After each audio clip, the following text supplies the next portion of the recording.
seus mal diagramados, a ineligibilidade de Bolsonaro não é a resolução para todos os males que o Brasil enfrentou nesta última década.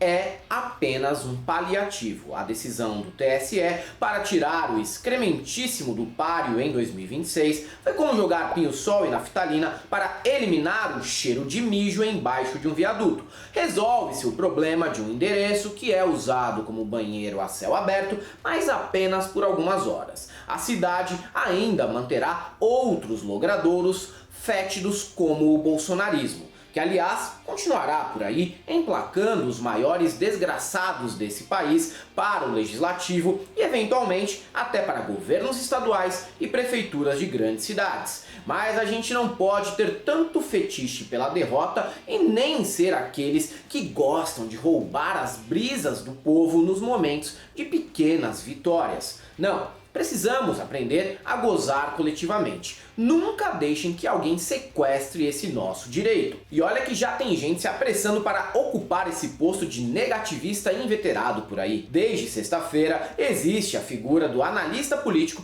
que aposta que Lula perdeu seu principal cabo eleitoral. Eu não sei se esse tipo de pessoa está sofrendo silenciosamente de Alzheimer, mas o PT esteve na primeira ou segunda posição de todas as disputas presidenciais desde 1989, quando Jair era apenas um milico vagabundo iniciando a vida na política. E tem também aqueles que começam a criar os candidatos para a direita em 2026. Desses, o mais patético é o cretino que aposta no Romeu Zema como grande concorrente de Lula daqui 3 anos e meio. Até gostaria que ele fosse o nome preferido da direita, pois não haveria nem segundo turno. O problema é que tem gente que está verdadeiramente com medo do Chico Bento Mineiro. Talvez o Paulo Cogos ou o Roberto Boni teriam mais carisma e chance contra o Lula do que o governador de Minas Gerais. Mas a próxima eleição ainda está longe e até lá o TSE ainda pode impor novas derrotas ao mito, que talvez nunca mais dispute nenhuma eleição na vida.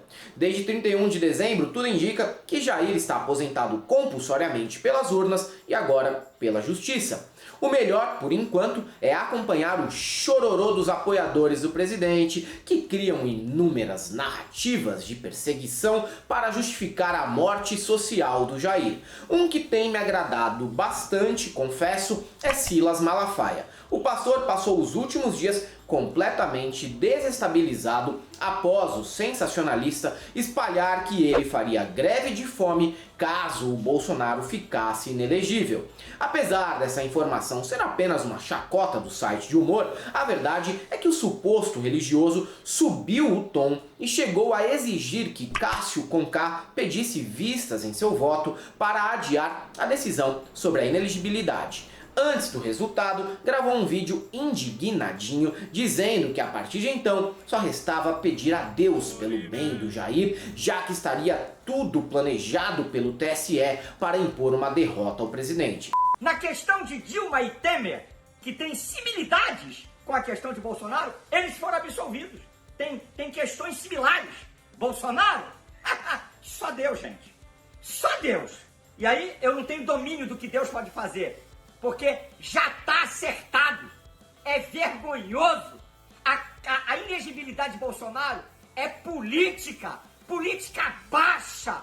Uma pena, na real, é que o tribunal não tenha agido antes nesse sentido, porque só pelo fato do Jair ter dedicado o voto dele no processo de impeachment da Dilma para o brilhante Ustra, já deveria ter sido suficiente para que esse ser escroto e subterrâneo fosse varrido da política naquele momento. Nicolas Ferreira convidou os seus seguidores para fazer 21 dias de oração e jejum, porque o Brasil passa por uma batalha espiritual entre o bem e o mal.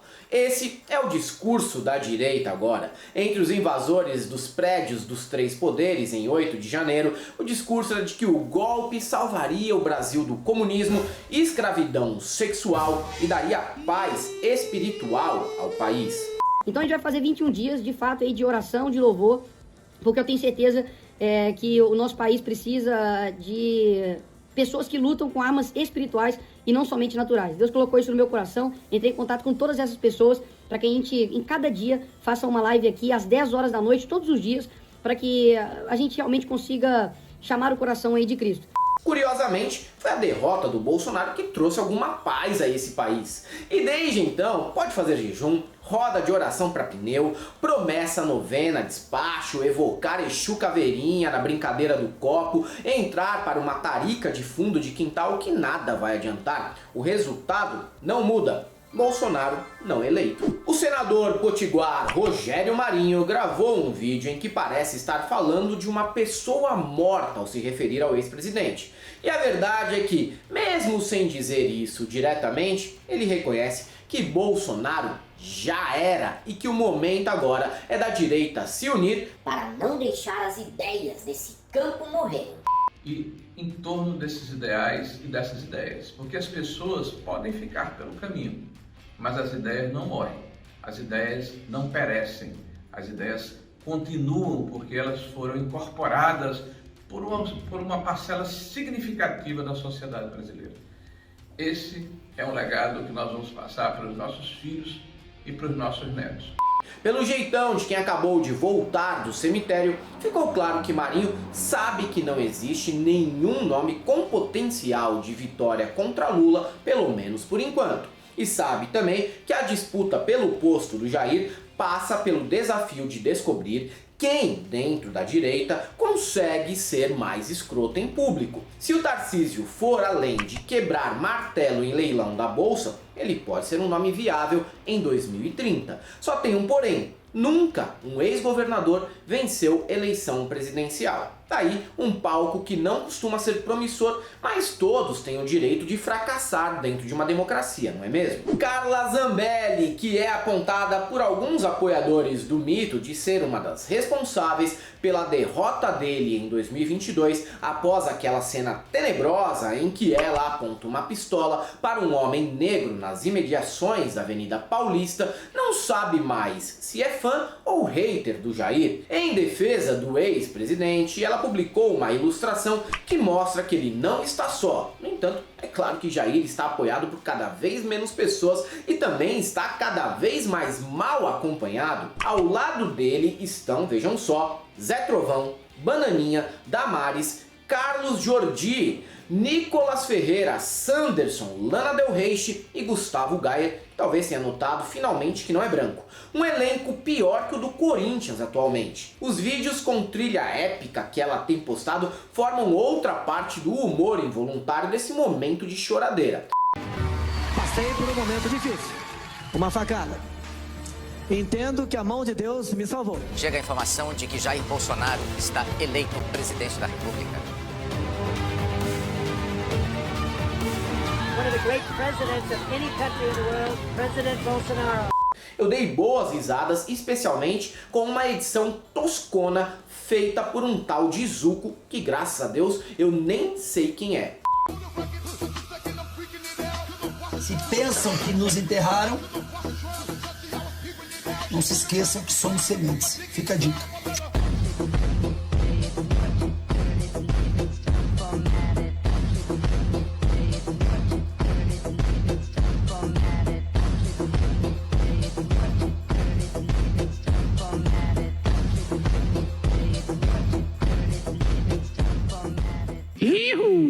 Bia Kicis é mais uma das vivandeiras do bolsonarismo. Em vídeo, a deputada federal diz que o julgamento foi político e uma verdadeira facada nas costas do Bolsonaro.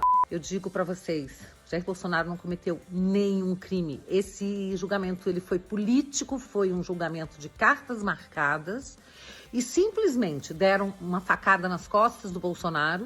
Eu discordo. É verdade que o Jair tomou uma facada, mas foi no bucho e já deve ter curado. É só ele não entupir as tripas com espetinho de camarão que ficou armazenado por 8 horas num isopor abafado na beira da praia que é possível levar uma vida relativamente tranquila. Fora que quem vê a Bia toda sorumbática nem consegue imaginar que ela estava há cerca de 7 anos ao lado do Olavão falando que era preciso persuadir o povo para a desobediência civil, o que obviamente desagou no 8 de janeiro.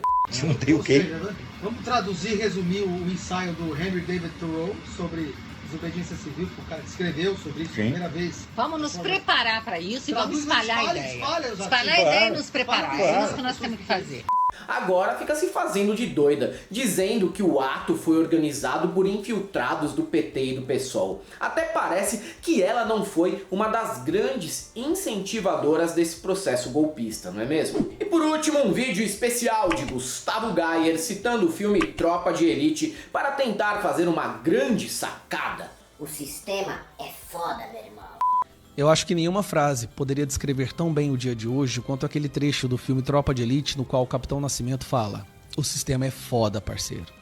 Na análise dele, Lula é o líder da maior facção criminosa da história desse planeta e o Jair é o sujeito mais honesto que já sentou na cadeira presidencial. Mesmo se a intenção fosse fazer piada, ainda seria ruim como humor. Uma análise com um selo de qualidade típico do alto QI de Gustavo Gayer, que sempre se baseia em comparações simplistas sobre assuntos complexos, apostando que seu eleitorado é tão ruminante que ele nem vai precisar caprichar na fundamentação. E é isso aí, galera. Para quem gosta do nosso canal, você não só apoia, seja membro, Pix e conta jurídica, caso vocês queiram e possam fazer uma colaboração para que a gente continue a produzir conteúdo por aqui. Além do YouTube, estamos presentes também no Facebook, no Instagram, no Twitter, no TikTok. Sigam a gente por lá, mas não deixem de conhecer também o nosso curso, que está disponível no ICL, e as nossas camisetas que estão no site da El Cabriton. E para todos aqueles que estão chorando ainda pela inelegibilidade do mito, só temos uma coisa para te falar: não passarão.